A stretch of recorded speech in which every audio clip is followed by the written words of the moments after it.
Bonjour à tous et bienvenue chez vous sur Vib Radio dans l'émission Un portrait en transparence. C'est une émission dans laquelle je reçois des artistes francophones de tous horizons venus nous partager leur expérience et leur parcours de vie. Et aujourd'hui, je reçois Francis Dumoriez, un auteur français devenu américain. Francis Dumoriez a quitté la France à la fin des années 60, poussé par un désir de voyage et par son amour de la culture américaine. Il nous racontera son tour du monde qui l'a amené entre autres à Woodstock, puis dans la jungle amazonienne et à Rio de Janeiro pour finalement poser ses valises à New York. J'ai été très impressionnée par son parcours atypique, aussi bien dans sa vie personnelle que professionnelle. Sa vie est vraiment très inspirante et il m'a semblé comme une nécessité, je dirais même essentielle de vous le présenter parce que nous avons tous besoin d'inspiration. Bonjour Francis. France, comment allez-vous ? Je vais très bien, je vous remercie. Je suis très heureuse de vous accueillir. Alors je vous présente comme il se doit. Vous êtes auteur de plusieurs livres dont nous parlerons plus tard dans l'émission car vous avez plusieurs cordes à votre arc puisque vous êtes également producteur et acteur et que vous avez donné la réplique à de grandes stars américaines. Mais nous y reviendrons. Alors on peut donner votre âge, vous avez 78 ans, une très grande expérience de la vie, que ce soit dans les relations humaines en général ou dans le regard que vous portez sur le monde. Vos voyages, vos rencontres, vos différentes professions, votre engagement, mais aussi vos aspirations, votre joie de vivre, votre philosophie de la vie, nous invitent à nous réinventer comme vous l'avez fait vous-même. Cela vous inscrit à mes yeux dans la lignée des sages. Toutefois, avant de découvrir l'homme sage que vous êtes devenu, vous avez d'abord été un tout petit enfant. Vous êtes né le 13 janvier 1947 à Pavillon-sous-Bois dans le 93, où vous avez grandi avec vos parents et vos deux sœurs. Quels souvenirs gardez-vous de votre enfance ? En fait, de très très bons souvenirs. Pourtant, c'était pas une période facile, c'était juste après la Deuxième Guerre mondiale, dans une banlieue pauvre. Mon père était dans l'armée française en tant que sous-lieutenant, donc après la Deuxième Guerre mondiale, ma grand-mère comptait le nombre de cubes de sucre qu'elle pouvait mettre dans son café, aussi bien que le nombre de grains de café, etc. Donc financièrement, matériellement, c'était pas brillant, mais j'en garde un excellent souvenir. Quel genre d'enfant étiez-vous ? La discipline, que ce soit dans le côté républicain de l'école française ou du côté religieux des jésuites, j'étais indiscipliné. J'étais pas sauvage, je cassais rien, mais j'étais pas avec tout le monde, quoi. On peut imaginer que le métier de votre père, qui était un militaire de carrière, ait pu jouer un rôle peut-être dans votre désir de liberté et de remise en cause de toute forme d'autorité. J'aimerais bien savoir qui était votre père et comment cela se passait pour vous avec lui. Ça se passait pas trop mal quand il était là, parce que quand il était là, c'était l'armée. Mais il était pas là la plupart du temps. Mon père était toujours absent, puisque après la Deuxième Guerre mondiale, l'armée française était très occupée. Nous sommes allés en Allemagne quand j'avais 3 ans, puisque mes sœurs y sont nées. Et après, mon père est allé en Indochine. Donc on est retourné à Pavillon-sous-Bois. Ma mère, mes 2 toutes petites sœurs, moi à l'école maternelle, je passais plus de temps avec ma grand-mère qu'autre chose. Nous sommes allés au Maroc quand j'avais 8-9 ans et nous y avons passé près d'1 an. On vivait dans une zone militaire de l'armée française et j'en garde d'excellents souvenirs, pourtant c'était la guerre. Tout au long de votre scolarité, vous êtes plutôt brillant et vous arrivez jusqu'au bac en 1966. Quelle direction prennent alors vos études après le bac ? Alors tout d'abord, après le bac, j'ai été à la fac de droit rue d'Assas pour faire plaisir à mon père. Quand il a pris sa retraite, relativement jeune, il a passé les examens de l'ENA pour devenir sous-préfet, ce qu'il est devenu sous-préfet. Et donc pour lui, je devais faire des études de droit pour éventuellement faire Sciences Po et ce genre de carrière administrative. J'ai passé 1 an à la fac de droit à rue d'Assas et c'était vraiment pas pour moi, ni dans les études, ni dans le milieu. Et au bout d'1 an, je lui ai dit, basta, ça suffit. Je vais faire ce que je veux. Et pour moi, c'était l'anglais, puisque c'était la langue où j'excellais. Et puis la culture anglo-américaine dans laquelle j'étais vraiment imbibé depuis très jeune à cause de la musique du rock'n'roll et du blues. Je suis donc allé à Nanterre, c'était les débuts de la fac de Nanterre, il venait d'ouvrir, c'était encore en construction. Et là, pour moi, j'étais comme un poisson dans l'eau, dirons-nous, aussi bien pour les études que dans le milieu ambiant. Quand j'ai passé la licence, j'ai choisi de me spécialiser en études américaines, aussi bien dans l'histoire, la littérature, la culture, la géographie. J'étais très versé déjà dans les livres de Jack Kerouac la Beat Generation. Et c'était l'époque où Bob Dylan devenait très apprécié en France par le groupe de jeunes que nous étions. Donc je me suis lancé là-dedans. J'ai passé une licence en études américaines parce que j'étais intéressé avec ça, en sachant très bien que c'est pas avec ça que j'allais gagner ma vie, outre le fait que je pouvais devenir prof de fac. Et ce qui aurait été très bien si j'étais resté, j'aurais vécu confortablement, travaillé 6 mois par an, donc j'aurais bien vécu. Mais je me serais ennuyé à mourir. Avant de faire le doctorat, j'ai dit à mon professeur que je voulais prendre un an pour faire un voyage autour du monde. Et il m'a encouragé à le faire. Et je suis jamais revenu.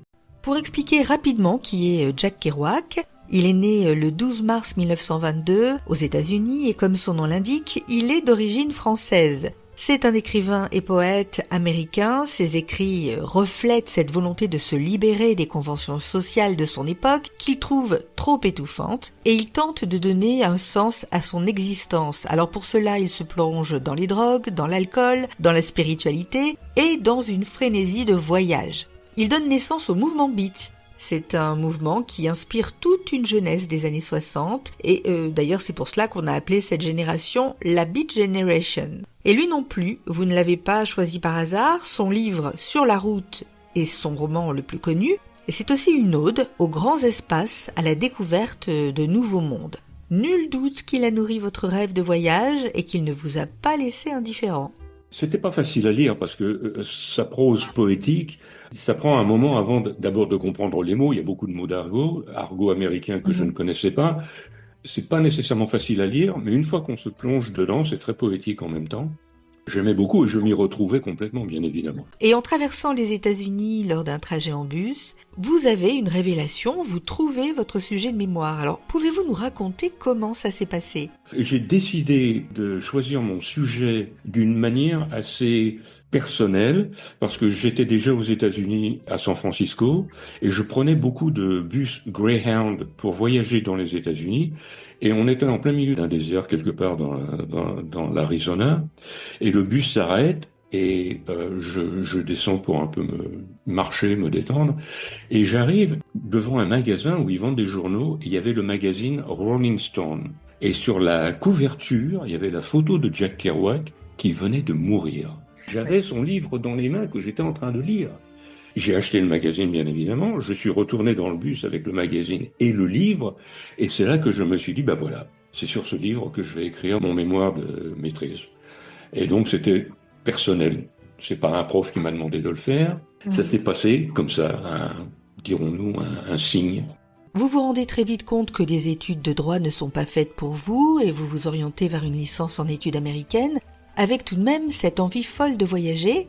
Et en 1969, vous partez pour un tour du monde. J'ai pas fait exactement la même chose que pratiquement tous mes amis. Tout le monde partait vers l'Est. Et la route, c'était au milieu de la Turquie, mais après, il continuait l'Iran, l'Afghanistan, le Népal. Alors moi, j'ai choisi de suivre le soleil et d'aller vers l'ouest. D'abord, j'étais attiré par les États-Unis. Et je suis venu aux États-Unis. Je ne connaissais personne à l'époque qui était allé aux États-Unis. Ni de mes amis, ni de leurs parents. En 69, c'était vraiment une aventure. Partir, c'est sortir de sa zone de confort, là où on a grandi, là où on est aimé.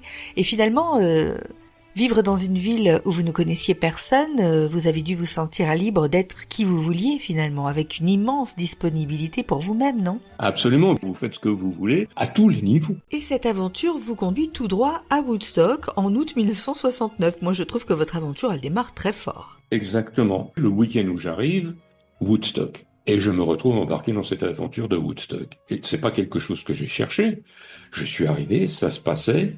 Pourquoi pas y aller? C'est pas que j'avais autre chose à faire de toute façon. Et ça m'a ouvert les yeux, dirons-nous, sur la société américaine de jeunes de mon âge. Quand je dis jeune, j'avais 22 ans. Et aussi le côté un peu de révolte, de rébellion des jeunes Américains. Eux, c'était principalement à cause de la guerre du Vietnam, alors que nous, c'était pour des raisons qui étaient beaucoup plus une révolte contre la société conservatrice que j'appelle d'ailleurs catho-gaulliste. J'étais enfant de cœur, donc j'ai rien contre la religion catholique, puisque j'ai grandi dedans, mais enfin je suis pas resté dedans. Et le gaullisme qui était quand même très conservateur à cette époque-là. Donc notre rébellion à nous en France était basée sur des raisons différentes, mais on se retrouvait sur le fait qu'on était en rébellion qu'on avait une langue internationale qui était le blues et le rock'n'roll. On avait des interprètes comme Bob Dylan ou Jack Kerouac. Et c'était donc facile de se rencontrer. On s'habillait de la même manière, on avait les cheveux longs, on se retrouvait facilement.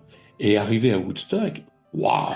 Quand je suis arrivé au pied de la colline, parce que pour y arriver ça n'a pas été facile, mais que j'ai vu cette colline remplie de gens qui me ressemblaient et à qui je ressemblais, que je suis arrivé, tout ce que j'avais à faire c'était m'asseoir sur l'herbe, et la musique commençait, et que tout le monde était là, sans se connaître, mais super sympa, pendant 3 jours. J'avais plus vraiment de raison de rentrer. Au contraire, puisque j'avais ces billets de bus Greyhound, et que j'avais l'intention d'aller en Californie, c'était d'aller vers l'ouest. Et là, j'ai jeté mon billet de retour dans le vol charter pour retourner en France 2 mois après mon arrivée, et j'ai décidé de rester plus longtemps. Et mon copain qui était avec moi, lui, a décidé de rentrer, et je suis resté seul. Et ça s'est très très bien passé. J'ai trouvé un moyen de gagner ma vie en vendant des disques pirates. J'ai rencontré des jeunes qui m'ont hébergé. Je voyageais dans les bus, je passais mes nuits dans les bus. Et donc, liberté totale. Tourner à gauche, tourner à droite, rester, partir. C'est ce que je fais. C'est ce que j'ai envie de faire. Bon, oui, je vais en Californie. Bien évidemment, je vais aller en Californie. Pourquoi pas? Mais en plus de ça, la musique est fantastique. Et j'ai des amis chez qui je peux rester. Je sors de Woodstock, je vais leur expliquer ce qu'était Woodstock. Et alors, le retour de Woodstock a été important parce que, avec mon copain, on se retrouve dans une voiture qui nous emmène prendre un bus pour aller retourner à New York. Et à New York, on arrive à la gare routière et on prend le métro pour retourner chez notre copain américain chez qui on restait. Et dans le métro, c'était en fin d'après-midi, les gens rentraient du travail et ils étaient assis dans le métro à lire le journal sur lequel il y avait le titre « 3 jours de musique, de sexe et de drogue ». Et moi qui viens d'arriver, ça fait même pas une semaine que je suis aux États-Unis et j'ai déjà vécu quelque chose d'extraordinaire. Je me suis senti immédiatement à l'aise, beaucoup plus que je ne l'ai jamais été quand je vivais à Paris.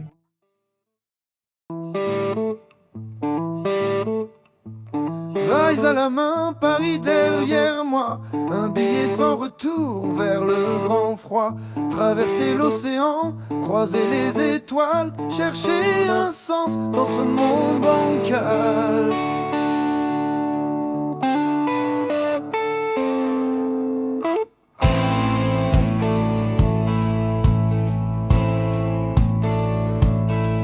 Le vent des années 60 dans mes cheveux, un garçon perdu qui se cherche un feu. À travers les routes, sous le soleil lourd, un bleu laissé par l'amour.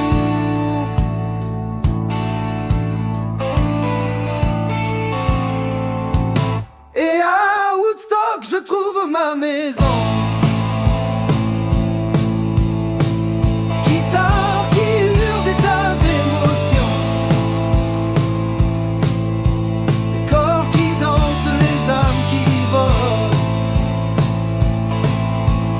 Jamais l'envie de rentrer à Étoile.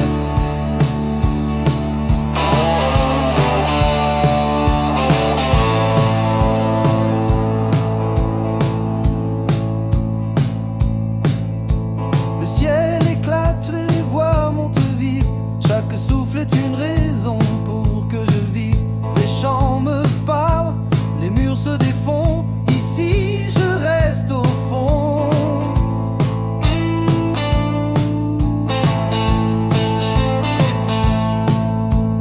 L'argile m'englobe, les tambours résonnent. Chaque instant pèse comme des millions de tonnes. Paris le béton est un faux souvenir. C'est ici que je refais mon avenir.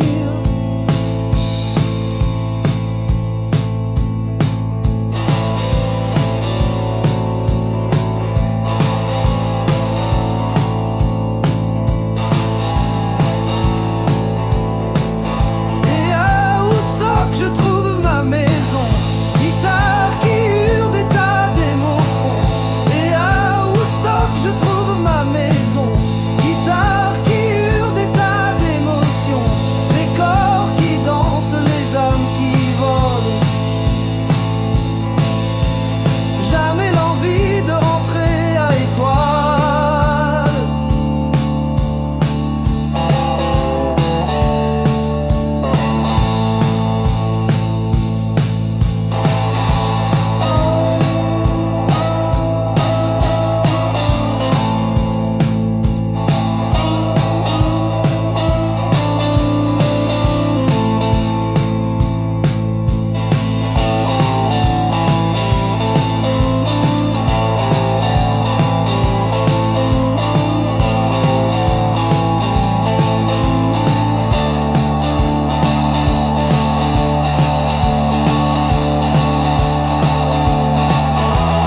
n'y a pas eu qu'un seul Woodstock cette année-là en 1969, c'était même, je crois, une année plutôt prolifique en événements. Il y en a eu 3, il me semble. Mais Woodstock, pour moi, c'était la première des 3 phases qui ont existé. La deuxième, c'était quand j'étais en Californie et que je suis allé au Big Sur Folk Festival, où plusieurs des artistes qui s'étaient produits à Woodstock y jouaient. Alors là, c'était Woodstock à la californienne. C'était très beau, etc., très calme. Ça avait une dimension différente. Et le troisième, c'était le concert gratuit des Rolling Stones à Altamont, où j'ai été aussi. Je suis un des très très rares à être allé aux 3. Et c'est pas que j'ai cherché. Les 3 fois, j'étais dans le coin. Donc j'ai vu, si vous voulez, le début du rêve, le rêve instantané, pas planifié, la continuation à la californienne du rêve californien, et puis la chute vertigineuse, et tout ça en 4 mois. Alors cette chute dont vous parlez fait écho au 3e Woodstock initié par les Rolling Stones. Eh bien, les Rolling Stones ont eux aussi voulu créer l'événement, sauf que l'organisation a été en dessous de tout. La sécurité, il faut le savoir quand même, elle a été confiée aux Hells Angels, qui étaient quand même réputés pour être très violents. Ça a été une catastrophe. D'ailleurs, c'est ce qui avait failli se passer à Woodstock, parce que le gouverneur de l'État avait menacé d'envoyer les State Troopers pour faire partir tout le monde. Et les organisateurs, dont Michael Lang, que j'ai connu, que j'ai réussi à amener à France 2 pour un entretien, eh bien Michael Lang a réussi à persuader le gouverneur que ça serait une énorme erreur qui se terminerait en tragédie.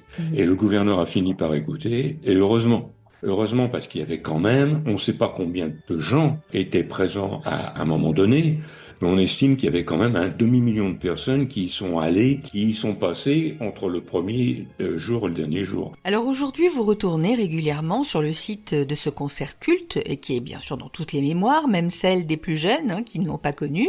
Il y a régulièrement des commémorations qui se passent au Bethel Woods Center Festival. Alors c'est un amphithéâtre, un centre des arts du spectacle. C'est aussi un musée qui est situé sur le site de Woodstock, et vous y participez régulièrement. De temps en temps, je retourne à Woodstock parce que tout ce que j'ai gardé de cette époque-là, je le donne au musée. Donc je fais partie des dinosaures du musée, si vous voulez, etc. De temps en temps, j'y emmène des amis, principalement français, mais aussi américains, comme par exemple un ancien de la guerre du Vietnam qui voulait voir. Et je l'ai emmené, je l'ai mis sur le champ, là où j'avais dormi. Et lui était au Vietnam et moi j'étais là. Et c'était très émouvant, aussi bien pour lui que pour moi, parce qu'on était vraiment des deux côtés de la barricade, complètement opposés.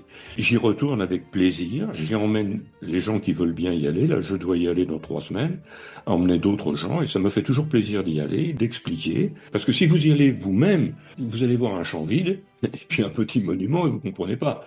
Même si vous allez au musée. Et d'ailleurs, ce qui se passe, c'est que quand j'y vais avec des Américains et qu'on parle anglais, les gens qui viennent visiter, il y a toujours « Ah, vous y étiez, mais alors bon, comment c'était ?» Et de faire ça maintenant, alors que pendant 1 an, ça m'était impossible d'expliquer ce que c'était. Et quand je suis rentré en France, d'essayer d'expliquer à mes amis qu'est-ce qu'avait été Woodstock, personne ne comprenait jusqu'au jour où le film est sorti. D'ailleurs, Martin Scorsese, c'était, je crois, son premier job d'assistant réalisateur. C'est un film qui dure pratiquement 2 heures. C'est seulement une partie, d'ailleurs, de ce qui s'est passé. Une fois que les gens ont pu le voir, ils ont compris un peu mieux ce dont je parlais. Après une traversée des États-Unis pendant laquelle vous trouvez le sujet de votre mémoire universitaire, vous continuez votre voyage vers l'Amérique du Sud et vous arrivez dans la jungle amazonienne que vous rêviez de visiter. Vous remettez donc à plus tard votre retour en France. Est-ce que vous pouvez nous raconter vos aventures dans la jungle ? Je suis parti pour faire le tour du monde pendant 1 an, retourner à Nanterre avec mon prof et passer mon doctorat. Mais ce qui s'est passé, c'est que je suis descendu en Amérique latine pour visiter, et ça faisait partie de mon tour du monde. Quand je dis ça faisait partie, j'avais pas vraiment de plan précis. C'était simplement quel est le prochain bus, quel est le prochain avion, quoi que ce soit. Et je suis arrivé en jungle amazonienne, que j'avais toujours voulu connaître depuis que j'étais adolescent, je sais pas pourquoi. Et j'avais vu des photos, ça m'intéressait, je voulais y aller. Et en arrivant, je ne pouvais pas me permettre de payer les tours de safari qui existaient et qui coûtaient à l'époque $100 par jour. Et moi qui n'avais que $700 en poche pour le reste de ma vie, $100 par jour, c'était hors de question. Et je suis allé voir l'Américain qui avait l'entreprise la plus populaire du coin, et il m'a engagé comme guide. Parce que il n'avait personne qui parlait français. Et j'avais travaillé à Paris, aux États-Unis, comme accompagnateur. Et donc, avec le peu d'expérience que j'avais, Il m'a engagé et il m'a mis sur tous ses tours pendant une semaine, gratuitement, pour que j'apprenne. Alors déjà, gros bonus. Moi qui pouvais pas me permettre de payer ces tours, brusquement, je me retrouve en plein milieu de tout. Et j'apprends aussi rapidement que je peux. Et en effet, il y a des groupes qui viennent de France, du Canada, de Belgique, de Suisse pour la saison. Et quand il n'y avait pas de groupe qui était francophone, ben, je pouvais le faire en anglais.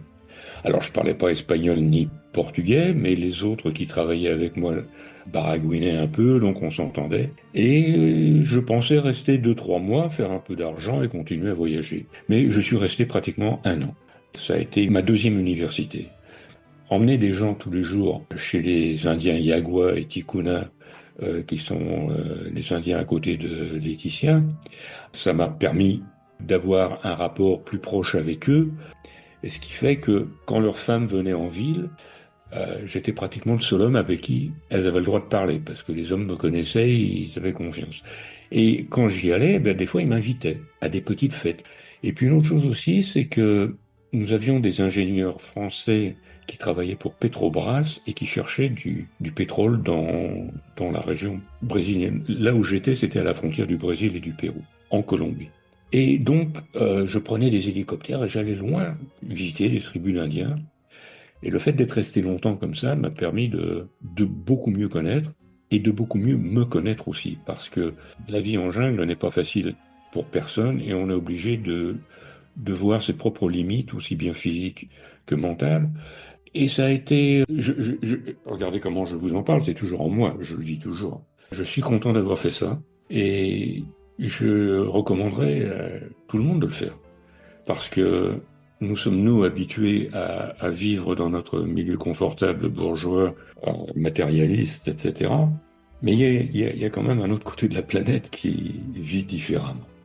À propos justement de cette différence de mode de vie, comment avez-vous vécu vous-même ce décalage ? Un jour, je descends au restaurant pour prendre le groupe de Français que je devais accompagner ce jour-là, et je prends la liste des touristes. Je vois un nom que je connais, et qui est un nom rare en France. Et c'était le nom d'un garçon avec qui j'avais fait au moins 6 ans de lycée.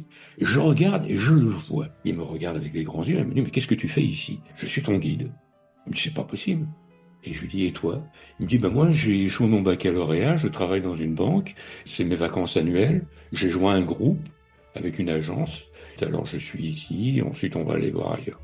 Et il me dit, comment tu as atterri ici? Ben, j'ai dit, ben voilà, j'ai atterri. Et je suis ici, et puis j'ai trouvé du travail, et puis maintenant je suis ton guide. Et quand on est revenu ce soir-là, je sais plus où je les ai emmenés, des tribus d'Indiens, quelque part, mais quand on est rentré ce soir-là, on avait un gros bateau où on pouvait mettre 60 de personnes. Et je me suis assis à l'avant du bateau, la proue entre mes jambes, donc l'eau juste en dessous de l'Amazone, et le soleil se couchait.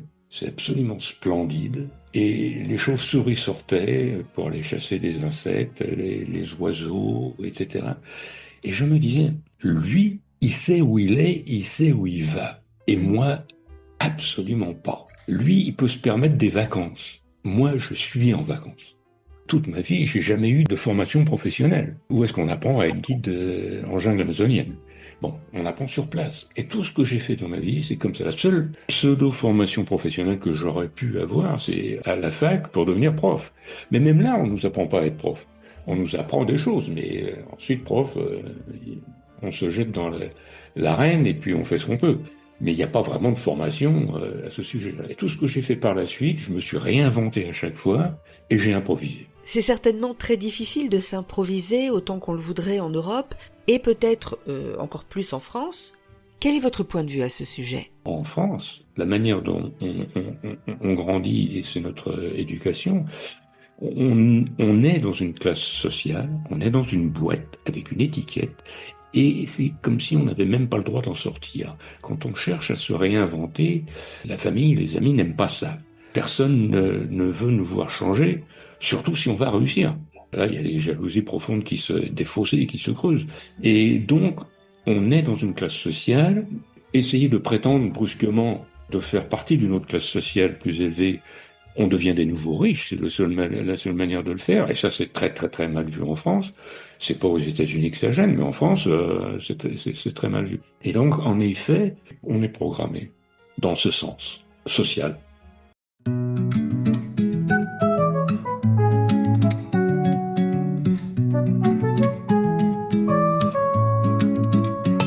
Sous le ciel brûlant, tout se mélange.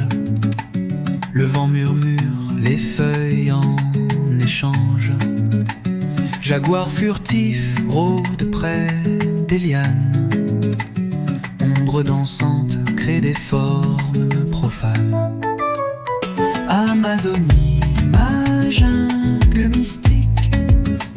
Tes secrets vibrent, c'est magique. Entre les racines, les âmes s'endorment. Dans ton chaos, la vie se conforme. Les percussions de la pluie sur le sol, comme un tango, des gouttes qui se consolent. Des oiseaux chantent des mélodies sauvages, en raid de l'écho au bord des rivages. Amazonie, ma jungle mystique. Tes secrets vibrent, c'est magique. Entre les racines, les âmes s'endorment. Dans ton chaos, la vie se conforme.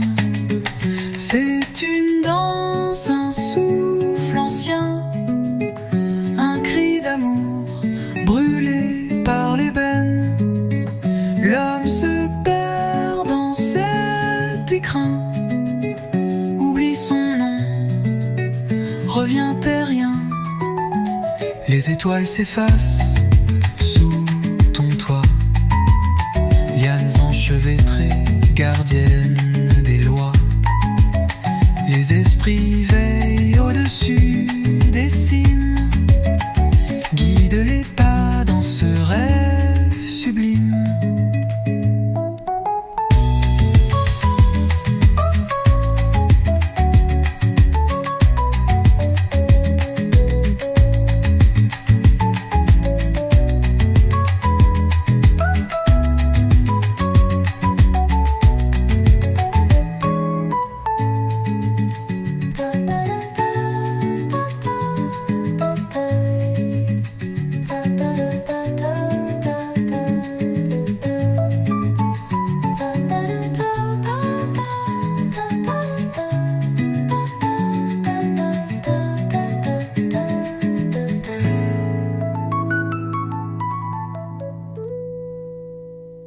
Après votre séjour dans la jungle amazonienne, vous restez en Amérique du Sud, mais vous partez pour Rio de Janeiro et vous y restez environ 5 ans. Quelle profession y avez-vous exercé? Ouais, j'ai continué dans le tourisme, dans l'hôtellerie. Pareil, je suis arrivé à Rio, j'ai trouvé un job pour lequel j'étais absolument pas préparé, mais bon, j'avais une maîtrise d'université, je parlais anglais et français, donc j'étais qualifié. Alors ça n'avait rien à voir. Et après 4 ans, j'étais directeur du département de charter de la plus grosse société de tourisme en Amérique latine qui représentait American Express. Mais de là, après, j'ai décidé de faire de l'hôtellerie. J'ai connu quelqu'un qui a été vice-président de la plus grosse société hôtelière brésilienne qui s'appelle Othon. Et il m'a dit, bah écoute, on ouvre un hôtel, viens, je te montrerai. Et puis voilà, alors brusquement, je suis hôtelier. On n'en a pas encore parlé, mais à l'époque, vous étiez marié à une jeune américaine que vous aviez rencontrée à Paris. Quel rôle a-t-elle joué dans votre parcours? Elle est venue avec moi dans ce tour du monde. Donc elle était avec moi en jungle et puis à Rio de Janeiro. Mais au bout de plusieurs années à Rio, elle a décidé de rentrer aux États-Unis. Et elle m'a donné un peu l'ultimatum de dire « Si tu veux venir avec moi, tu peux bénéficier du visa permanent de résident aux États-Unis. Et sinon, je vais retourner à New York, on va divorcer, et puis bonne chance à toi à rester au Brésil, où je serais d'ailleurs devenu brésilien, puisque j'avais déjà mon permis de résident. » Et je me suis dit, je vais aller à New York. Je vais essayer, je vais voir. D'abord, je voulais jouer de ma guitare dans un groupe de rock à New York. Je trouvais ça fantastique, l'idée. Et si ça marche pas, au bout d'un an, je peux toujours retourner à Rio, je peux toujours retourner à Paris, ou je peux aller dans le Zimbabwe, ou je sais pas où. Enfin, j'avais pas de plan. Et je suis venu à New York avec 7 valises, $1000, il y a donc 48 ans. Alors vous quittez Rio pour rejoindre votre épouse à New York et vous obtenez la carte verte. Comment est-ce qu'on vit ce moment-là? Est-ce que c'était important pour vous d'être accueilli par les États-Unis? Ah oui, absolument. D'abord, j'ai eu ma carte verte en faisant la demande à Rio de Janeiro, au consulat. Et donc, quand je suis arrivé aux États-Unis, je suis arrivé à Miami, Et j'avais une enveloppe que le consulat m'avait donnée avec tous les documents qu'il ne fallait surtout pas que j'ouvre parce que sinon ça annulait tout. Et arriver à l'aéroport avec l'enveloppe et de dire à l'agent de l'immigration « Voici mon enveloppe ». Et il me met dans une petite salle, il me dit « Attendez ici ». J'attends patiemment. Et 2 heures plus tard, je sors de là avec ma carte verte. Et là, c'est un énorme pas en avant dans ma vie. D'abord, je l'ai fait tout seul, sans avocat. C'est quelque chose que j'ai demandé. C'est quelque chose que j'ai réussi à faire. Et puis finalement, d'arriver ici et je suis chez moi, j'ai pas le droit de vote en tant que carte verte. Mais tout le reste, je peux aller vivre où je veux dans le pays. Je peux travailler dans n'importe quelle profession ou pas. C'est une grande responsabilité pour l'avenir. Il y en a qui l'ont par la loterie. Il y a une loterie, oui, tous les ans, il y a à peu près 50 000 immigrants. Vous pouvez faire, vous, sur Internet, la demande tous les ans. Et il y a des gens qui l'ont eu comme ça. J'en ai connu 2 ou 3. C'est une plume dans le chapeau. Et ensuite, 5 ans plus tard, de faire la demande de citoyenneté. Alors j'ai tout fait moi-même, sans avocat. Généralement, on prend un avocat, mais j'ai tout fait moi-même.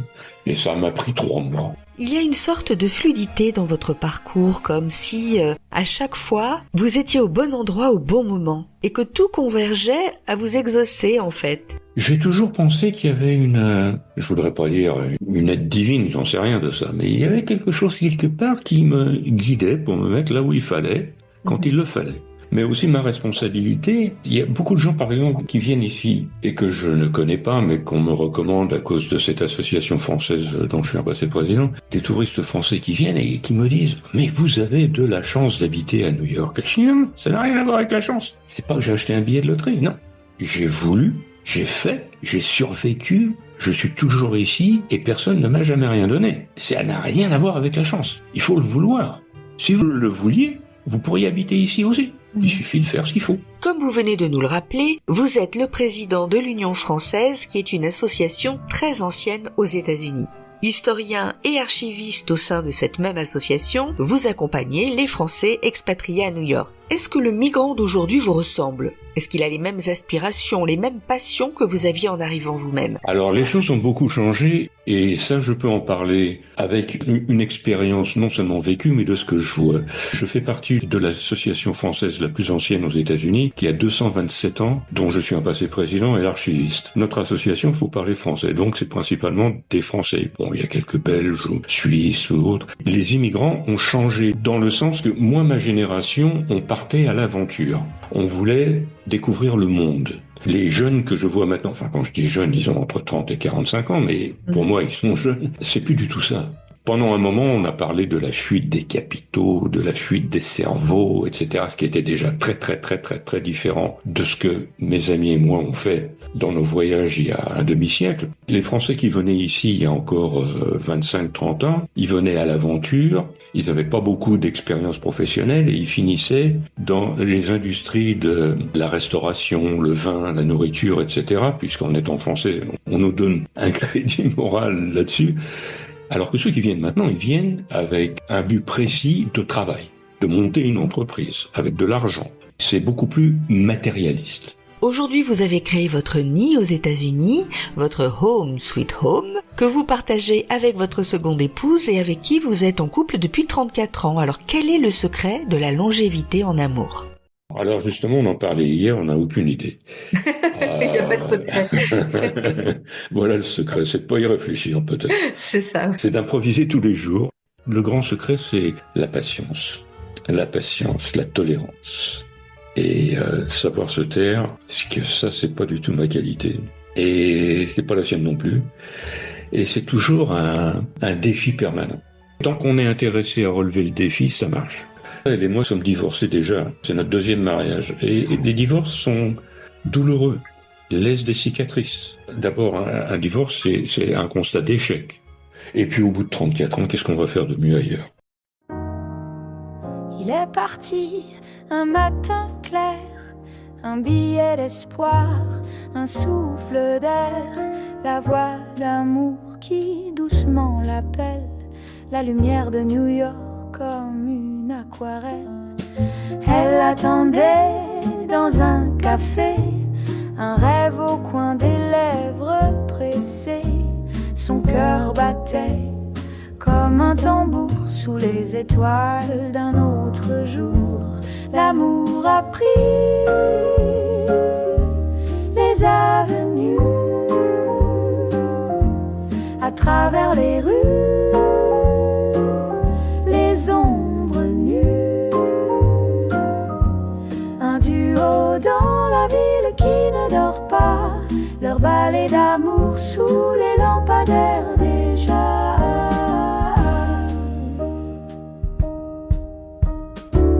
Les taxis chantent et le bitume pleure, les néons dansent dans leur bonheur, dans le tumulte une valse douce. Chaque regard les unit, les pousse. Ils dansent dans Times Square éclairé, le jazz du piano les a liés. Une harmonie entre l'homme et la femme, leur amour brille comme une flamme. L'amour a pris les avenues, à travers les rues, les ombres nues. Un duo dans la ville qui ne dort pas, leur ballet d'amour sous les lampadaires déjà.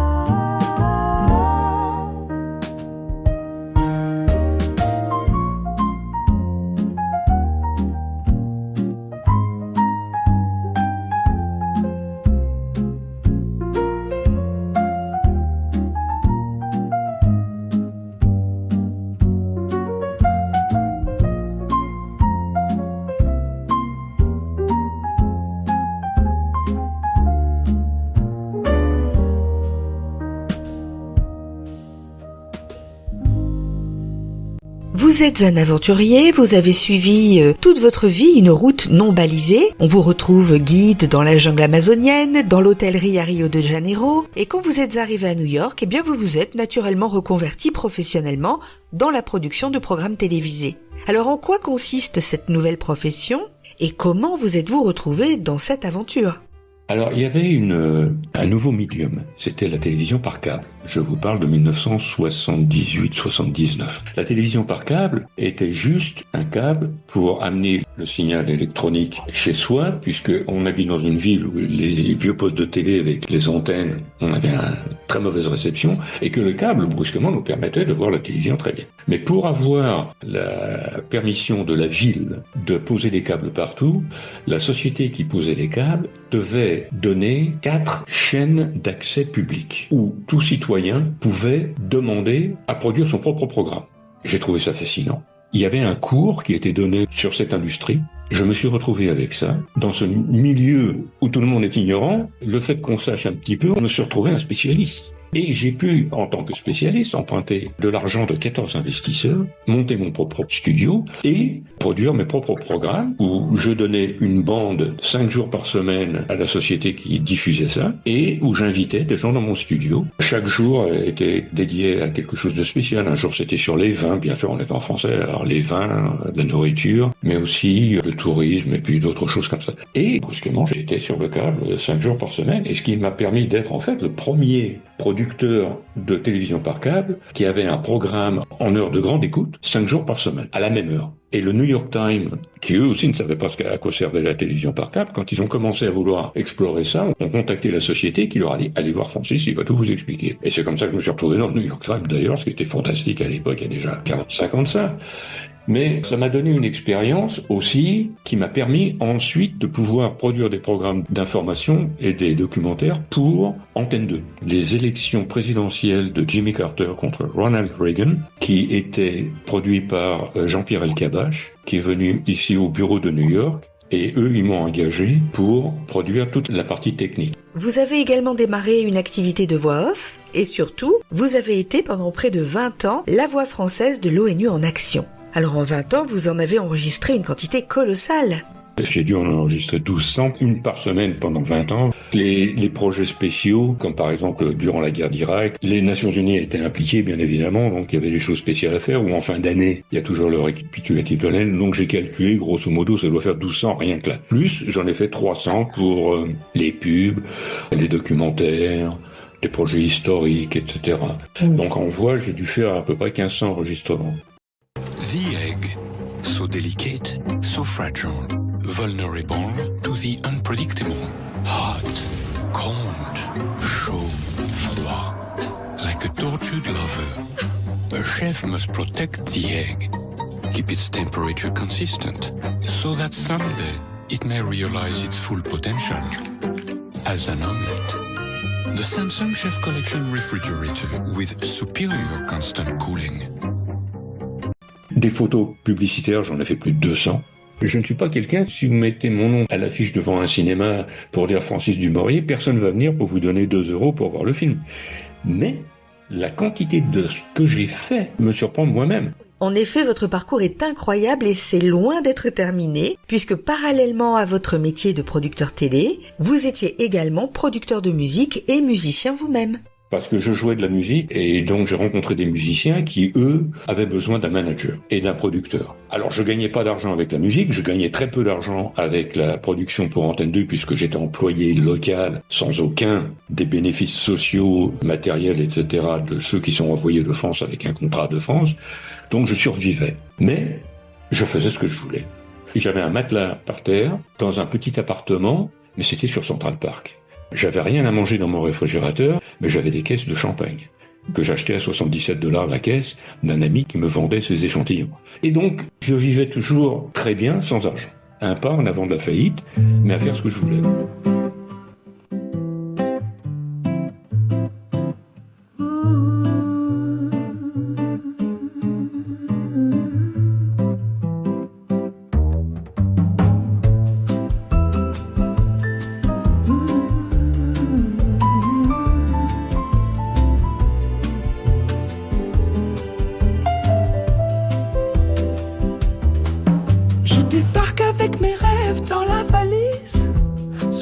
Ciel où tout s'électrise. La scène me manque, mais je reste ici. New York m'appelle en pleine frénésie.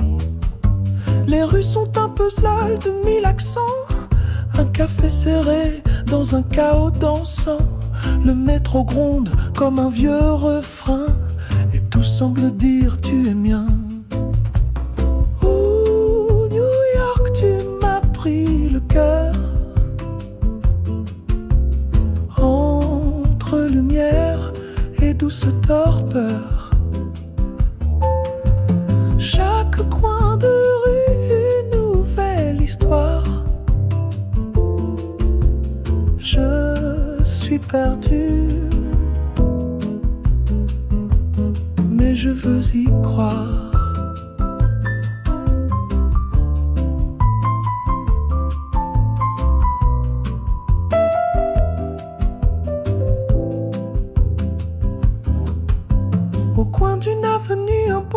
Timide, un boulanger français au parfum du guide.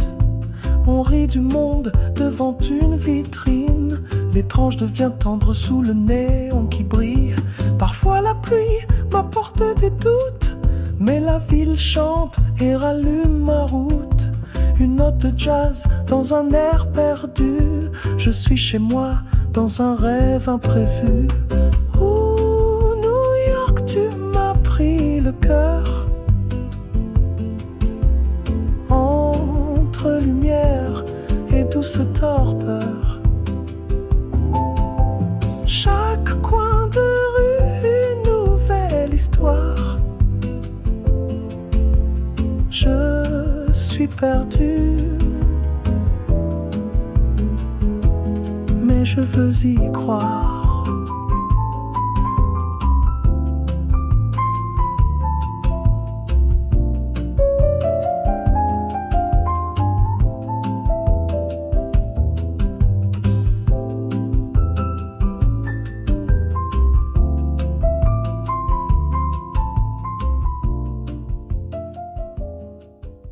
Finalement, au bout de 7 ans de collaboration avec Antenne 2, alors Antenne 2 c'était le nom de France 2 à l'époque, vous avez décidé de devenir acteur. Qu'est-ce qui a motivé votre décision ? J'ai décidé de devenir acteur parce que c'était pas pour être acteur, être célèbre, c'était pour être acteur, joindre les syndicats.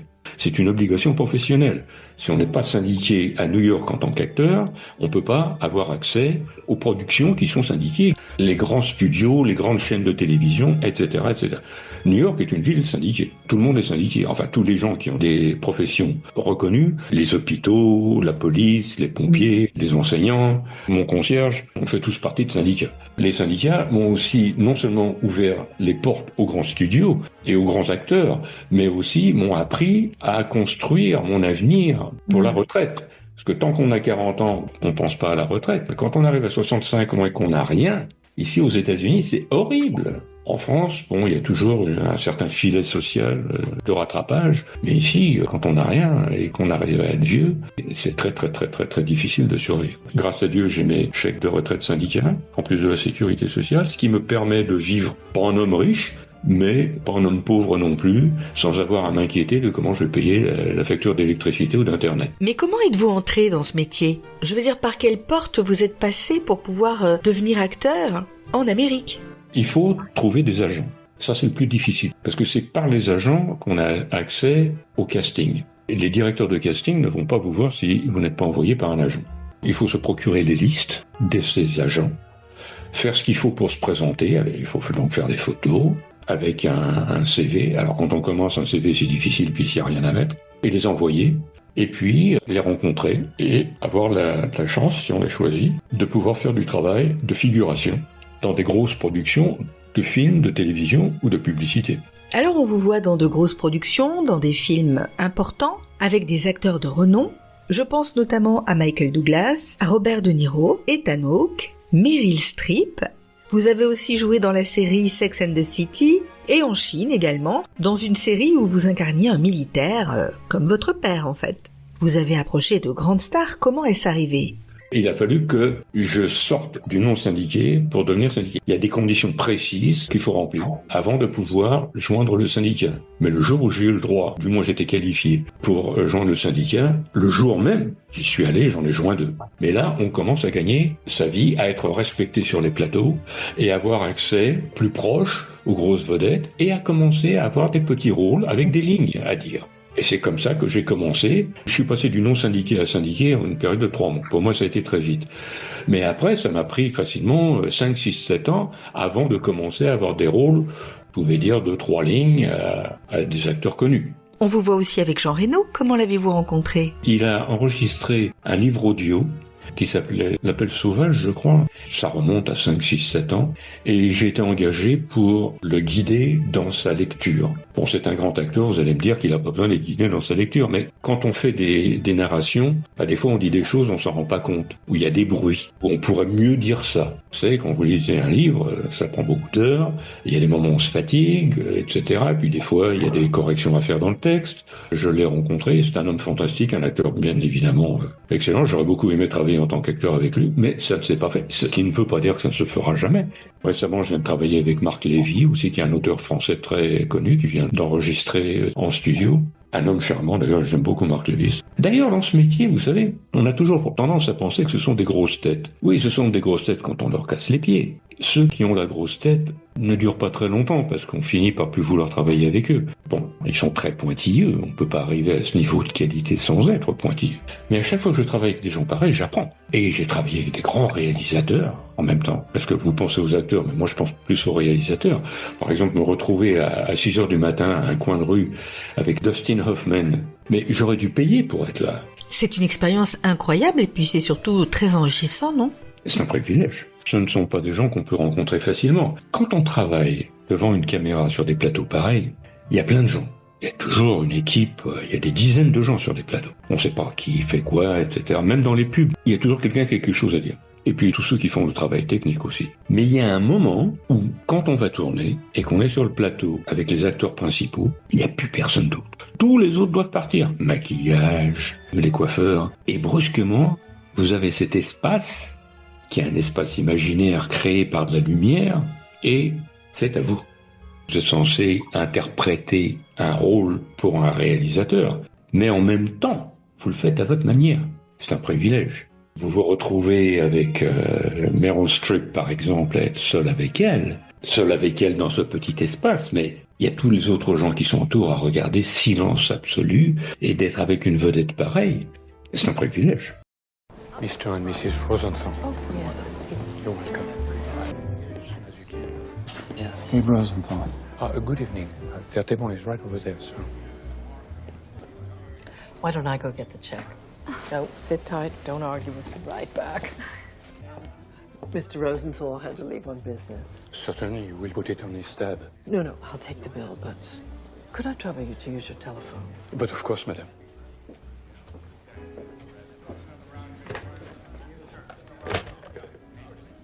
Vous aussi, vous avez contribué à votre manière. Moi, je trouve que tous les personnages d'un film sont importants. Donc, vous avez fait votre part. Et je vous remercie de le dire. Quand on est dans le feu de l'action comme moi, on s'en rend plus compte. Il y a aussi le côté, il faut donner ce qu'on attend de nous. Donc, il y a tout un tas de choses qui se passent dans la tête, en dehors des lignes à dire, des gestes à faire, et du ton de voix à avoir. C'est un métier. Des fois, ça peut être très drôle. Par exemple, je crois que je vous ai envoyé une photo d'une carte postale où je joue un mari qui a des problèmes mentaux sexuels en lingerie féminine rouge.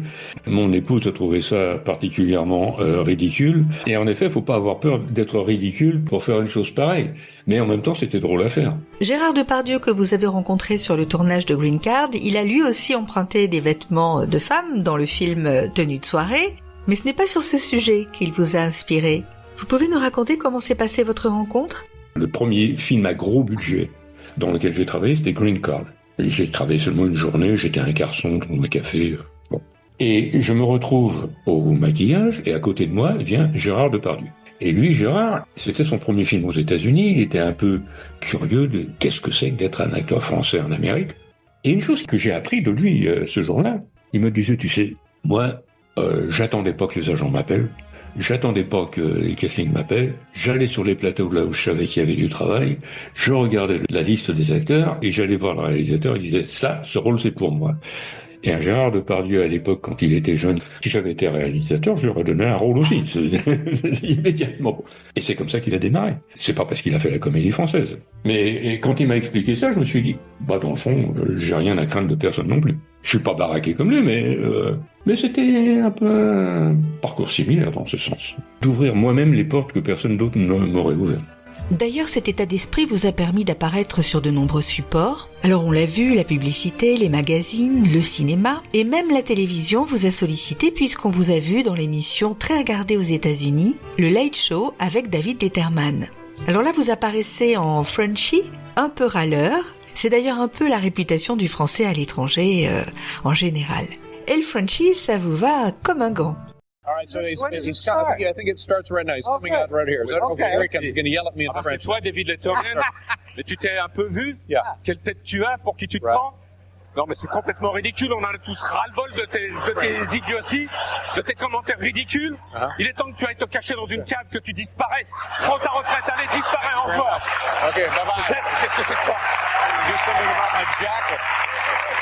Quand j'ai commencé, pour me distinguer de mes concurrents, je me suis approprié le titre de French Connection. French Connection est le titre d'un film très connu sur la drogue, etc. Mais I'm your French Connection. Et c'est là-dessus que je me suis vendu. Je n'allais pas prétendre jouer un Américain. Il y a des gens qui prennent des cours pour ça, un peu les accents, etc. Moi, non.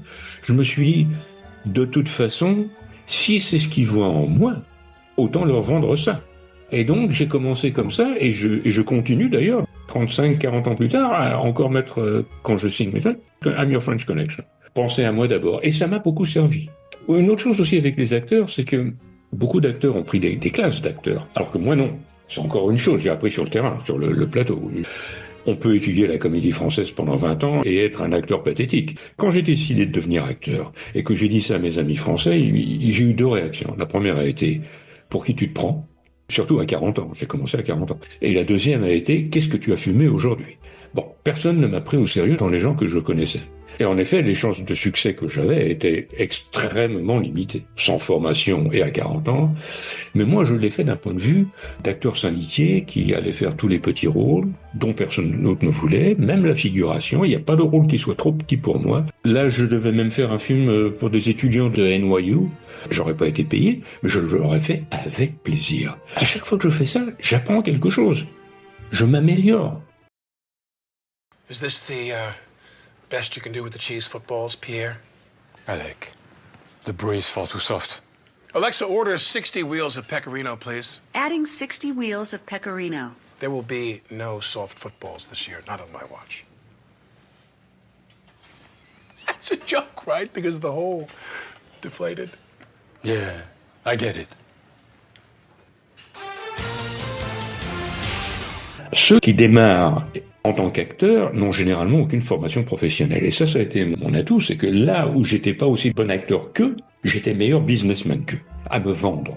Et alors eux, ils attendaient chez eux que le téléphone sonne, et moi, pendant ce temps-là, j'imprimais des cartes postales par milliers, que j'envoyais dans le pays entier. Et j'ai travaillé dans le pays entier, comme ça, avec des agents que je n'ai jamais rencontrés, mais qui recevaient mes cartes postales, et qui m'engageaient pour aller dans un autre État, etc. Et tout se faisait par correspondance. J'ai toujours été payé, j'étais syndiqué, de toute façon, j'aurais été protégé. Alors que les autres attendaient que le téléphone sonne. Et ça a été une énorme différence. Et c'est ce qui m'a fait avancer beaucoup plus rapidement que mes concurrents, des meilleurs acteurs que moi.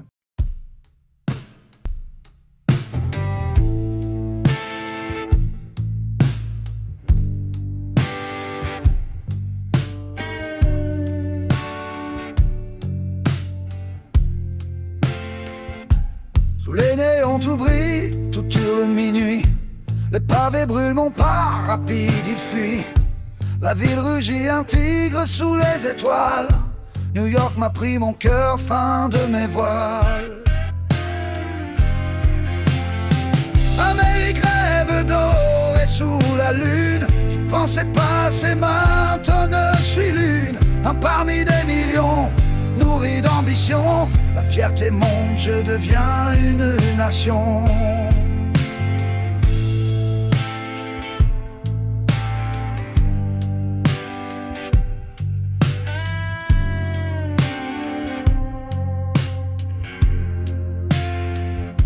Je tiens ma plume, elle danse comme un secret. Je trace des mots, des rêves, des pas comptés. Les lignes s'enchaînent, elles portent ma passion. Du vieux monde à ici, j'écris ma raison. Le vent me raconte les histoires cachées. Des rues, des mythes, des chants anarchiques brisés. Je sens battre la muette dans ma cage. Et je crie les mots brûlants sur ma page. Amérique rêve d'or et sous la lune. Je pensais passer maintenant je suis l'une. Un parmi des millions, nourri d'ambition. La fierté monte, je deviens une nation.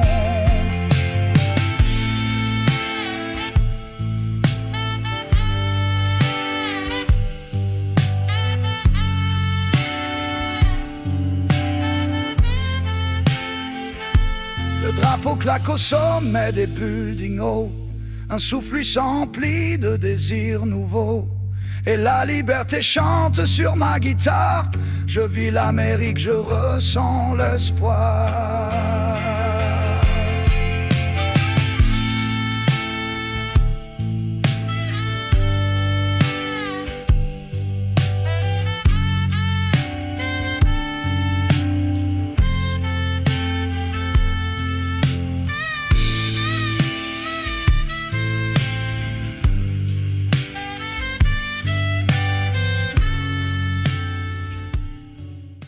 Moi, je trouve que vous avez une modestie qui vous honore, parce que le talent est là, il est évident qu'on vous l'a remis à la naissance et que vous l'avez fait fructifier.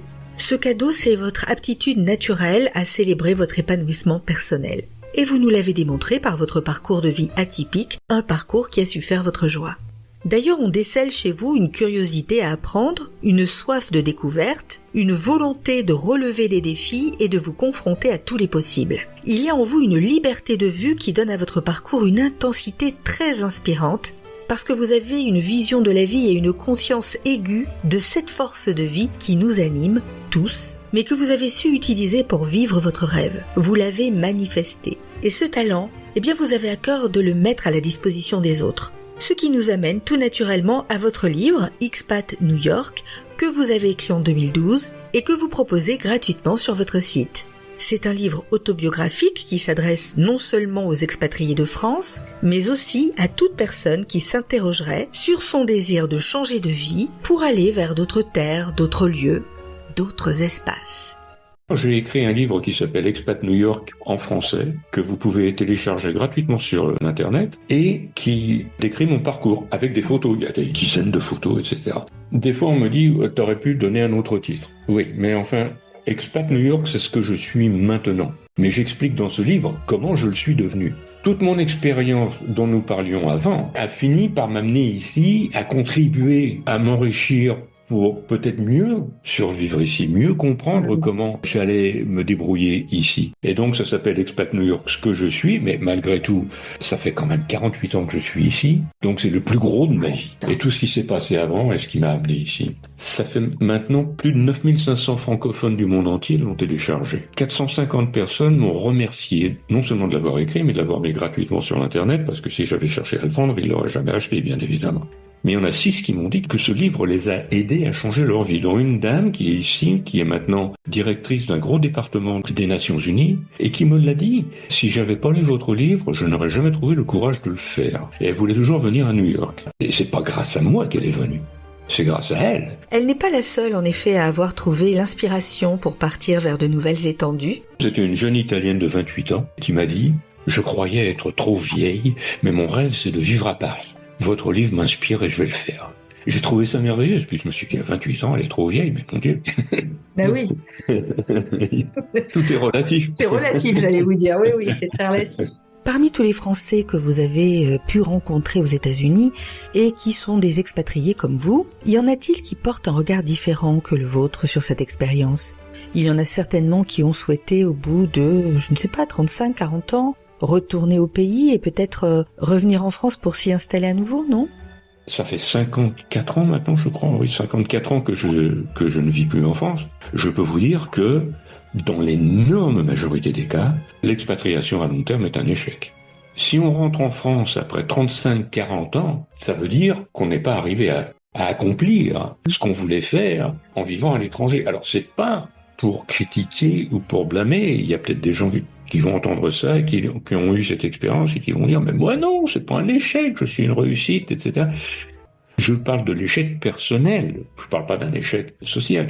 Qu'est-ce que ça voulait dire de faire une expérience de 35 ans à l'étranger pour retourner en France ? Mais alors, rentrer en France après tout ce temps, on arrive dans un pays qui n'est plus celui qu'on a quitté, on n'est plus la même personne que quand on est parti, on a évolué, et on se retrouve à être trop vieux pour commencer une carrière, à emprunter de l'argent des banques pour commencer un business, et si on n'y retourne pas avec une garantie financière qui permet d'être indépendant, on se retrouve donc à chercher les subsides du gouvernement, donc avoir la main d'un mendiant. Et j'ai connu des Français qui sont retournés en France, mais qui sont revenus ici, parce qu'ils pouvaient plus rester là-bas.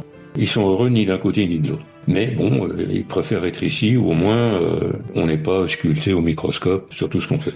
Vous avez tout de même eu, j'imagine, l'occasion de revenir en France en tant que touriste. J'aimerais savoir comment ça s'est passé pour vous. Quand on va en France avec nos passeports américains et nos cartes crédit américaines, quand je parle français, brusquement les gens « Ah, vous parlez très bien français pour un touriste ». Et je ne cherche pas à les corriger ou quoi que ce soit, je les remercie. C'est très gentil parce que ça me permet de voir qu'en fait le français est très hospitalier avec les touristes. Là, je le vois du côté des touristes, en étant avec mon épouse, qui ne parle pas français, le ressent. Et moi, à travers ses yeux et en étant avec elle. En ce qui vous concerne, vous aviez pris le temps de vous y préparer à votre rêve américain. Même si ce n'était pas vraiment conscient, mais vous aviez quand même nourri ce rêve, ne serait-ce que par vos études ou par votre amour de la musique américaine. Toute ma jeunesse, c'était le cinéma et la musique de rock'n'roll, blues américain, la littérature Jack Kerouac américaine. J'ai passé une maîtrise en études américaines. J'ai étudié l'Amérique avant d'y venir. Quand je suis arrivé, j'ai passé 1 an, mais je suis retourné en France pour passer ma maîtrise. Ça m'a pris 7 ans entre la première fois où je suis venu aux États-Unis et la fois où je suis venu avec ma carte verte. Dans ces 7 années-là, je suis venu peut-être 4, 5, 6 fois. Éventuellement, tous les chemins menaient là. Tous les chemins mènent à Rome, pour moi c'était tous les chemins mènent à New York. Et j'étais préparé pour ça. Quel conseil aimeriez-vous donner à un jeune qui rêve de partir, aux États-Unis ou ailleurs d'ailleurs ? Alors ce que je recommande moi, aux jeunes qui ont entre 21 et 25 ans, qu'ils aient fait des études ou pas, c'est de prendre au moins 1 an, et possiblement 2, et partez. Vivez l'aventure. Vous ne direz pas par la suite « Ah, si je l'avais fait », Qu'est-ce qui se serait passé? Il n'y a pas à avoir de regrets pour ne pas l'avoir fait. Si ça se passe bien, très bien. Si ça ne se passe pas très bien, vous rentrez en France et vous n'aurez rien perdu. Au contraire, vous aurez une expérience de la vie que vous n'auriez jamais connue autrement. Quand avez-vous commencé à écrire? J'ai eu la chance de grandir dans un lycée, le lycée Condorcet à Paris. D'ailleurs, l'éducation en France est exceptionnelle. C'est ouvert à tout le monde. J'ai eu la chance d'avoir de très très bons professeurs au lycée Condorcet. J'avais un professeur de français qui nous donnait des devoirs à faire où il fallait manier l'écriture, que ce soit essayer des alexandrins ou des rimes ou des paragraphes. Et à chaque fois, ça me venait relativement facilement. Alors que j'étais un cancre en arithmétique, ça, c'était très facile. Et donc, j'ai pris le goût d'écrire jeune. Et par la suite, écrire avec mes amis qui vivaient à l'étranger que j'avais rencontrés durant des voyages, d'avoir des échanges d'écriture, très personnels d'ailleurs. Là, j'ai eu hier un ami qui m'a envoyé un message par Internet, mais c'est un message audio. Il répond pas à ses emails parce qu'il a horreur d'écrire. Alors que moi, je préfère écrire en plein milieu de la nuit et revoir ce que j'ai écrit et rechanger des mots, parce que les écrits, ça reste. Les écrits, ça reste. Il y a là comme un devoir de mémoire dans cette phrase. C'est sans doute la raison pour laquelle vous avez participé en 2009 et en 2010 à l'écriture de 2 ouvrages sur Woodstock, avec d'autres personnes qui étaient elles aussi au festival de Woodstock en même temps que vous. Je fais partie d'un groupe d'individus, hommes et femmes, qui sont allés au festival de Woodstock et quelqu'un nous a réunis pour que chacun de nous écrive son expérience. Et une des expériences de New York, parce que, en fait, nous avons tous eu des expériences différentes. Woodstock, c'est quelque chose qui ne disparaît pas. Ça fascine toujours les gens. Vous avez aussi écrit un livre sur l'histoire de votre famille. Pour quelle raison? Ça, c'est plus l'expérience du côté de ma mère.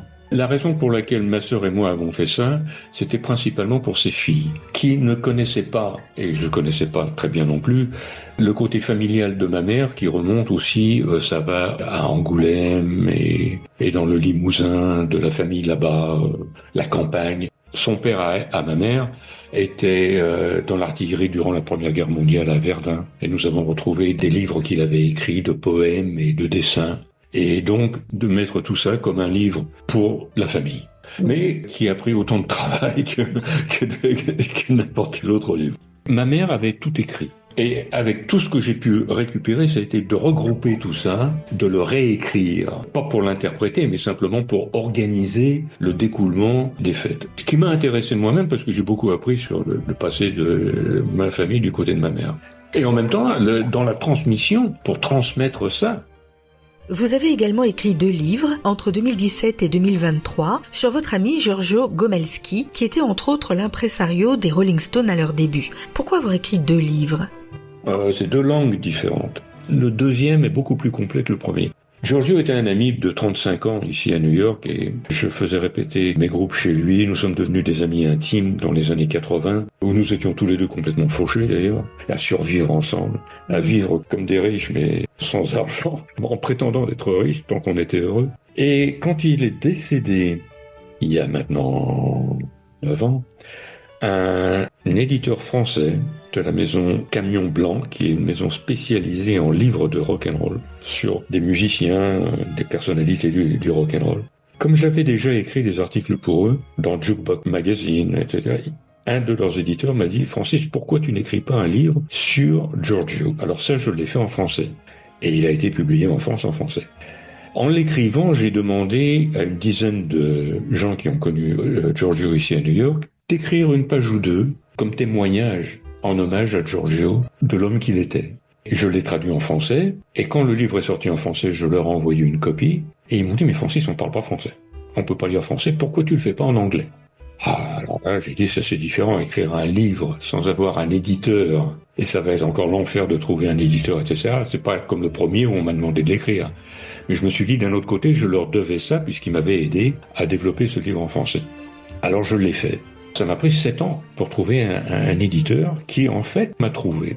Un éditeur qui est à Richmond, en Angleterre, où le club Crawdaddy, que Giorgio avait ouvert là-bas et où les Rolling Stones ont joué leur premier concert en 1963, enfin, cet éditeur m'a trouvé. Et m'a trouvé parce que j'en ai eu tellement assez de chercher un éditeur que je ne trouvais pas, que j'ai décidé de mettre le livre gratuitement sur l'Internet. Comme j'ai mis Expat New York, et en disant au moins, je vais pas jeter ça. S'il y a des gens que ça intéresse, ils pourront au moins le retrouver et lire dessus. Il faut donner pour recevoir, apparemment. En l'ayant mis gratuitement sur l'Internet, j'ai cet éditeur anglais qui m'a dit « Francis, retirez-moi ça immédiatement de l'Internet où vous le donnez gratuitement et je vous publie votre livre ici en Angleterre ». Et c'est donc pour ça que les 2 livres existent. Alors celui qui est sorti en Angleterre est sorti avec une maison d'édition professionnelle. Elle m'a réorganisé le livre, elle m'a énormément aidé. Le livre est bien meilleur que celui qui est en français. Par contre, celui qui est en français, pour ceux qui ne parlent pas anglais, est déjà suffisant pour bien comprendre qui était cet individu qui a quand même découvert les Rolling Stones, les Yardbirds en donnant le coup d'envoi à Eric Clapton, à Jeff Beck, Jimmy Page. Il a rencontré les Beatles à Hambourg en 1961. C'est lui qui a présenté les Beatles aux Rolling Stones. Et il a eu une vie en Angleterre absolument phénoménale. D'ailleurs, quand j'ai vu les Beatles à Paris en 1965, en juin 65, les Yardbirds avec Jeff Beck étaient en première partie. Et quand je l'ai rencontré, moi j'étais un fan de ce qu'il avait produit. Je connaissais son nom quand j'étais en France déjà, parce que j'achetais les disques des Yardbirds. J'étais un fan de cette musique. Le rencontrer et nous retrouver 15 ans plus tard à New York tous les deux assis et à partager le même souvenir de ce concert des Beatles à Paris. Lui sur scène avec les Beatles en attendant que son groupe, les Yardbirds, finissent leur concert et sortent, et moi au premier rang devant, le fan. Et c'était de partager nos souvenirs de la même chose, si vous voulez. Et c'est là que notre amitié a commencé. Les rencontres ont joué un grand rôle dans votre vie, l'amitié aussi. J'aimerais savoir quelle serait pour vous la définition d'un bon ami. C'est quelqu'un qui n'est pas de la famille. C'est donc quelqu'un qu'on a rencontré. Il n'y a pas de définition sur les termes de la rencontre en question, mais dans la rencontre, on se retrouve avec des expériences en commun, qu'elles soient professionnelles, sociales, culturelles, et où on se trouve des affinités qu'on a envie de développer, et on a envie de se voir de plus en plus souvent, et approfondir cette relation. Alors pour moi, mes amitiés ont toujours été plus faciles et plus nombreuses avec des hommes qu'avec des femmes. Parce qu'avec des femmes, il y a le côté sexuel qui vient en ligne. Et j'ai grandi à Paris avec des amis, femmes, avec qui je n'ai pas eu de relation sexuelle, avec qui j'aurais pu en avoir, qui se sont toujours demandé pourquoi je n'ai jamais voulu, même essayer, et moi de leur dire, parce que si on le fait, on ne sera plus amis. Et elles sont restées amies, dont une que j'ai connue quand j'avais 16 ans, à la butte Montmartre. Et nous sommes toujours amis. Nous avons le même âge, elle est née 2 jours avant moi. Et nous avons grandi ensemble. Par contre, toutes les autres avec qui j'ai eu des relations sexuelles, je n'ai plus aucun rapport avec. Je peux pas vous dire que c'est la manière de faire les choses pour tout le monde, mais c'est la manière dont c'est pour moi. Et donc l'amitié a un côté émouvant, dans un sens, qui devrait rester là. Et ce qui se passe, c'est que l'amitié n'est pas éternelle.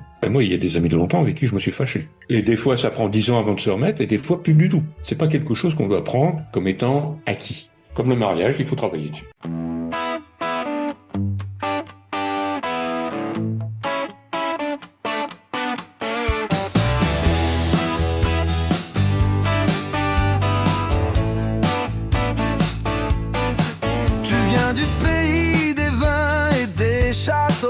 Un passeport bleu dans les mains, fardeau sous les néons bruyants de cette ville sans fin. Tu rêves de gratte-ciel et de conquérir ton destin.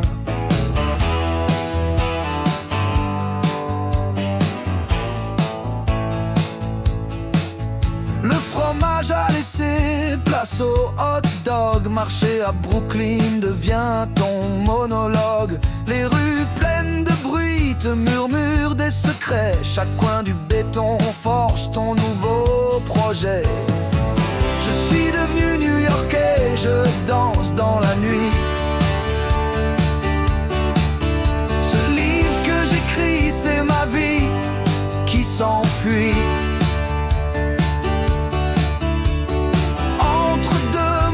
Je trace ma ligne fine.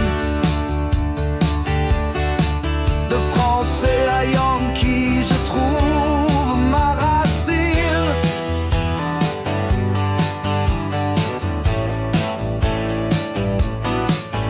Table ouverte au café à Manhattan. Les pages noircies témoignent de mon âme latente. Chaque mot écrit sous un ciel changeant. Mon cœur se balance entre 2 continents. Je suis devenu New-Yorkais, je danse dans la nuit. Ce livre que j'écris, c'est ma vie qui s'enfuit. Entre deux mondes, je trace ma ligne fine. De français à yankee, je trouve ma racine. À la scène murmure, l'East River hurle. Mon accent s'adoucit, mon passé me bouleverse. Mais je tends ma main à Lady Liberty. Nouvelle chanson, nouvelle symphonie.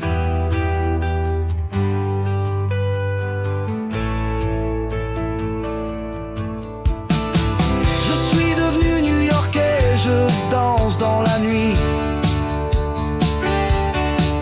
Ce livre que j'écris, c'est ma vie qui s'enfuit. Entre deux mondes, je trace ma ligne fine. De français à yankee, je trouve ma racine.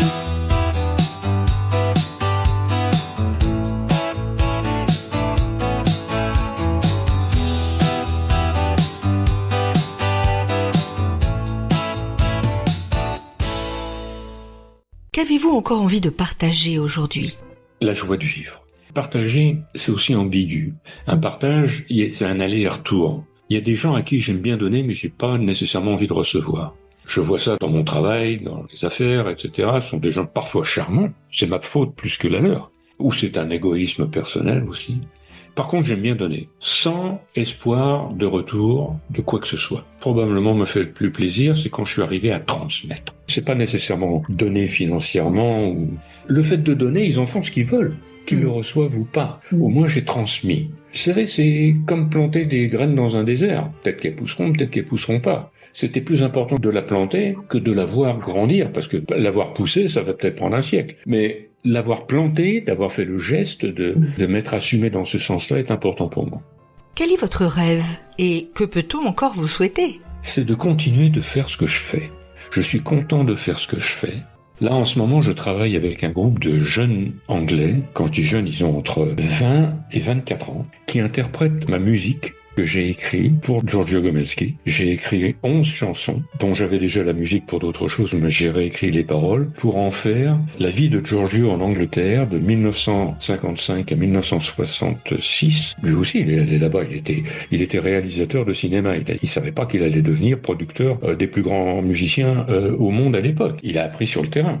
On avait ça en commun d'ailleurs. Et donc, me retrouver avec des jeunes qui jouent cette musique, comme la musique que Giorgio produisait et que moi j'aimais, et que j'ai pu leur faire accepter sans difficulté d'interpréter mes chansons à leur manière, mais dans ce style de musique, en écrivant une histoire en 11 chapitres sur la vie de Giorgio en Angleterre.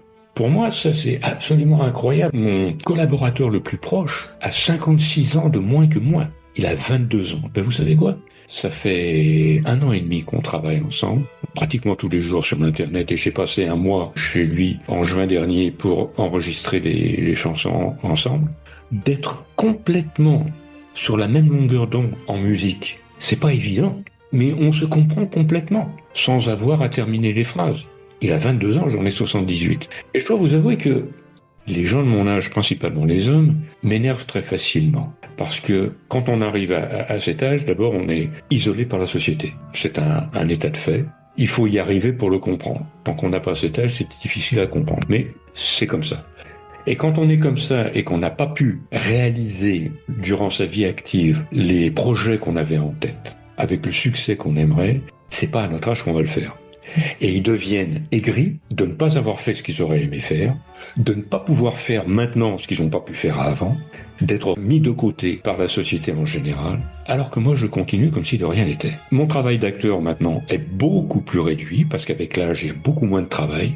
Là où je faisais 3-4 prestations par mois, j'ai de la chance d'en faire 3-4 par an. On m'avait prévenu, je le savais. Et ce qui me donne le temps maintenant de m'occuper de cette musique avec ces jeunes Anglais.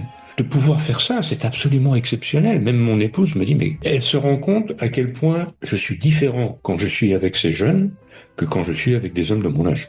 C'est qu'en même temps, je leur apporte un vécu de ce dont ils rêvent. Ils rêvent aux Rolling Stones de 1964. Moi, j'ai vu les Rolling Stones en 1964. Mon meilleur ami était leur premier impresario. Et aussi, j'ai joué de cette musique pendant très longtemps avec des musiciens, j'étais manager, etc. Donc c'est une passion personnelle. Aussi, je leur apporte quelque chose. Et ça, arriver à apporter quoi que ce soit à des jeunes, c'est rarissime. Généralement, les jeunes veulent rien avoir avec des vieux de mon âge. Quand j'avais 17-18 ans, loin de moi l'idée de me retrouver avec des amis de mes parents. J'écoutais pas la même musique, j'écoutais les Rolling Stones. J'ai rien contre Edith Piaf, mais c'était pas mon monde. Grâce à la musique, vous êtes encore dans cette transmission qui vous est chère, je devrais peut-être dire passation, comme pour un héritage, parce que c'est à travers la mémoire de votre ami Giorgio que vous vous lancez dans l'avenir comme pour le rendre éternel auprès d'une jeunesse qui vous envie un peu la vôtre. C'est vrai que vous avez vécu une époque extraordinaire qui a apporté un renouveau en ouvrant une nouvelle voie, une voie autre que celle imposée par les parents. Alors moi j'ai envie de vous laisser le mot de la fin. J'ai pas de mot de fin, parce que c'est pas fini, c'est en évolution. Content de vous parler, j'espère qu'on se reparlera, mais j'ai pas de mot de fin, je veux pas penser à la fin de quoi que ce soit. Chaque seconde est un nouveau début. Pour ma part, cher Francis, je voudrais vous remercier pour votre belle et inspirante présence dans cette émission. Revenez nous voir quand vous le voulez pour nous parler d'un nouveau livre, d'un nouveau projet ou de tout autre sujet qui vous tiendrait à cœur. Toutes les infos pour découvrir votre site, mais aussi votre livre Expat à télécharger gratuitement, sont dans le descriptif de la vidéo. Je vous dis à tous, à bientôt sur Vib Radio.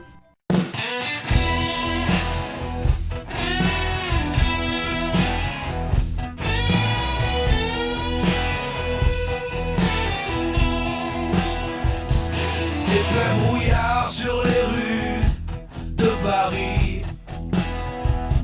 Je regarde le ciel par l'horizon ici.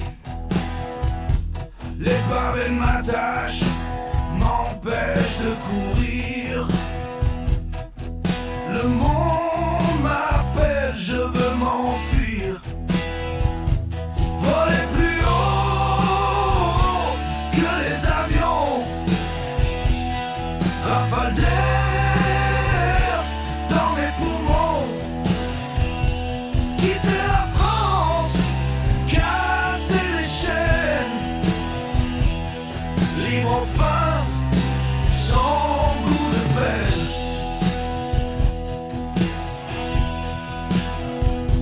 Quai de gare fumée, machines rugissent. Là où les flammes du soleil s'éclaircissent. Une boussole cassée entre mes mains. Je veux tailler ma route jusqu'à demain. Voler plus haut que les avions. Rafale d'air dans mes poumons. Quitter la France, casser les chaînes. Libre enfin, sans goût de peine.